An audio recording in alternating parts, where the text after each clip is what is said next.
a show following the group of plane crash survivors in two timelines with mystery and supernatural elements, was always going to be compared to Lost, Lord of the Flies, and Alive. Yellowjackets made a strong case for being something different, with a fantastic pilot and an intriguing first half of its initial season, which has been renewed for Season 2. Unfortunately, the back end of Season 1 fizzled out, only slightly correcting its course with the finale's cliffhanger. Why did the last 5 episodes bore me so much? The first 5 had me hooked to the point that I thought I was watching one of the better shows of the past few years. What happened? Well, many times an episode ended, and I felt like nothing happened. The plot barely progressed.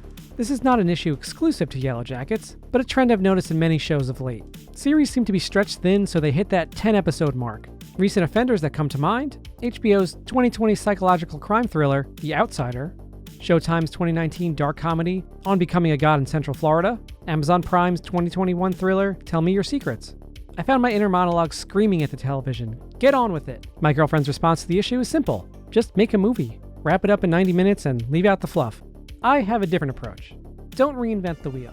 Make a good show. Listen, a show such as Yellowjackets is going to be compared to Lost. The premise of both shows are just so similar. Surviving a plane crash? Check. Mysterious wilderness? Check. Survivor drama? Check. Dual timelines? Check. Full disclosure, Lost is my favorite show of all time. Breaking Bad took over that slot for a few years, but a more recent rewatch cemented Lost for me as both my favorite and, while not perfect, the best show I've ever seen.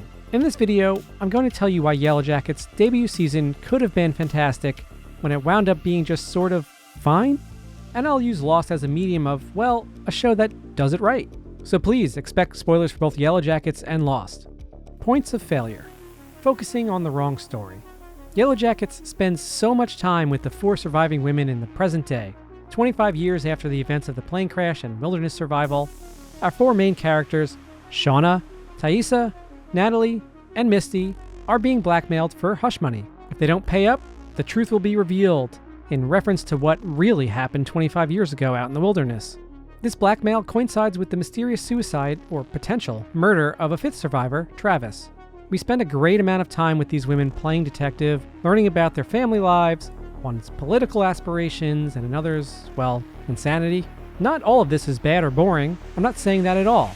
For example, adult Misty, portrayed by Christina Ricci, is a sociopathic head case and a catalyst for the majority of Yellowjackets' dark comedy. We see hints of Thaisa literally losing her mind and eating dirt. Dark and creepy materials such as those are great examples of some of the quality entertainment in the adult timeline. But the problem is, we, the viewer, do not know the whole story of what happened during the 19 months in the wilderness set back in 1996. That is the story that is most intriguing and mysterious. Yet it plays second fiddle to the modern-day shenanigans. Yes, we start to see hints of how all the survivors have some pretty glaring issues they've been dealing with, and no, I'm not just talking about Misty. But what we were promised in the trailers and the pilot weren't delivered on by the end of these initial 10 episodes.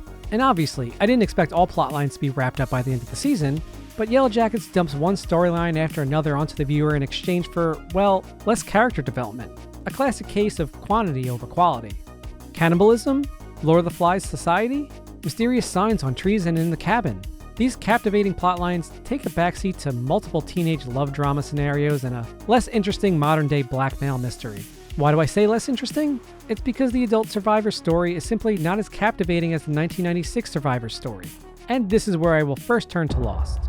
Lost had a very similar concept. For those of you who aren't familiar, Lost is a series about the survivors of Oceanic Flight 815, which crash lands on a mysterious island. This is not just Survivor, the fiction show, but a show about mystery, secrets, survival, and even science fiction.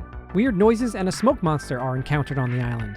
Remnants of the Dharma Initiative are found, a group living on the island during the 1970s who ran weird experiments. Dead relatives are seen walking around the island.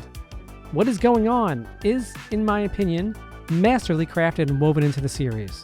As each episode splits its time with investigating the mysteries of the island, as well as focusing on, typically one main character's life before the crash via flashbacks. We're given bits and pieces as the show goes on, and that's what keeps the viewer coming back for more. We slowly learn the truth about Kate's criminal past, or Jack's strained relationship with his father Christian, and even some of Lost's more out-there plots, such as the reveal that John Locke was crippled in a wheelchair prior to the crash, but the island somehow magically gave him the use of his legs back, helps to invest the viewer in the cast and the show as a whole. Yellowjackets, oddly enough, flips this tactic of character development and investment in the story. We spend way more time and energy on the modern survivors compared to the plane crash. As a result, by the end of the first season, we're not super invested in them, as we still don't know what exactly happens to them during their time in the wilderness. We keep hearing that they've been through a lot, but what does that consist of? The show starts shifting to play more out as a teen drama split with way too many unanswered questions during the modern day. Yes, there are still some interesting plot lines, no doubt, but this shift no longer makes for must-watch television, in my opinion. Let's look at some of the events that should have had a much greater impact in Yellowjackets, but simply fail to do so. Character death. In episode 8, a main character dies during the 1996 timeline. In working on this video script, I noted her as Blonde Religious Girl. I even struggled to find her name on the internet for a while. It's Laura Lee, by the way. Early in the episode, we have a short scene of her being saved from death after a pool diving accident at her religious summer camp. I remember a few scenes of her sweeping or doing laundry during the previous episodes, mentioning God. That pretty much consists of all of her character development. Laura Lee's death was insignificant. I forgot about her in the following 2 episodes. The characters don't even really talk about her. Earlier in the season, the survivors find a propeller plane near the discovered cabin. Laura Lee obsesses over learning to fly it so she can fly to civilization and bring back help. As far-fetched as this scenario sounds, she is successful in her quest to take the plane off by simply reading and studying the manual, but who didn't see this death coming? Of course the plane explodes and Laura Lee dies. The biggest issue for me, her death had no real impact on season 1, or on anything. The survivors, the story, or me, the viewer. Why should I care at all about the death of a character that I didn't even know the name of? Death is played with a bit more with the character Van, who seems like she just can't die. During the pilot, she's left to burn alive when her seatbelt is stuck. She happens to make her way out. Later in the season, she's attacked by wolves and seemingly dead, a decent episode cliffhanger, only for the next episode to find her still breathing, despite having some of her cheek ripped off. But still, if she did die, all of her character development up until this point is that she's in a relationship with Thaisa. If she died, I'd move on. I wouldn't think about her again. Jackie's death, who was way more of a main character than the previously mentioned, kicks it in one of the most underwhelming scenarios. They did Jackie dirty. After getting into a fight with her former BFF Shauna and calling out the rest of the girls for their near shroom-induced orgy and sacrifice of Travis the night before, Jackie is booted outside of the cabin and banished to sleep on the cold ground. The next morning, Shauna, looking out the window, sees that it has snowed and what do you know? Jackie froze to death. Full stop. That's how she dies. She freezes to death mere feet from the warmth of the cabin. Now, even though there were pretty significant hints throughout the season that Jackie did not make it, and honestly, it's pretty clear up until the very last scene of the show that we only know about 5 survivors: the recently deceased Travis, Shauna, Thaisa, Natalie, and Misty. But Yellowjackets doesn't know how to properly build suspense or make the viewer care about a character's death. The death of Jackie should have been shocking and painful. Yes, it is a television show, but the great ones, hell, the good ones at that, know how to pull your heartstrings. The death of Charlie Pace on Lost was gut-wrenching. You know why? Charlie's character had an arc. He battled his heroin addiction and eventually won. He fell in love with Claire and baby Aaron. Just when things were looking good for Charlie, he takes his last breath to warn the rest of the survivors. Jackie and Laura Lee did not have any sort of arc. Jackie's death was actually pretty underwhelming. Death in Yellowjackets has been more of the B horror movie type. Let's try to be shocking. The plane explodes after it takes off. Jackie dies in the snow. Adam dies because Shauna goes crazy. It brings me back to Lost with Nikki and Paulo's deaths. In Season 3, when the writers attempted to shoehorn 2 new main characters into the story that have been there the whole time but now they're in the spotlight, fans let them know how much they hated this. The result? The 2 were killed off. In a pretty good horror movie fashion, by the way. Both were paralyzed by a Medusa spider bite, thought to be dead, they weren't, and were buried alive. Now that is a memorable death, even for some lackluster characters. Let's look at another death in Lost. The first major character to kick the bucket is Boone, one of the younger main characters on the island. Boone stepped a bit more into the limelight of the show as he took a liking to John Locke with his discovery of the island's mysterious hatch. Boone finds, and tell me if this sounds familiar, an abandoned propeller plane on the island. While attempting a mayday through the plane's working radio, Boone manages to successfully transmit an SOS for the survivors of Oceanic Flight 815 before the plane falls off a cliff.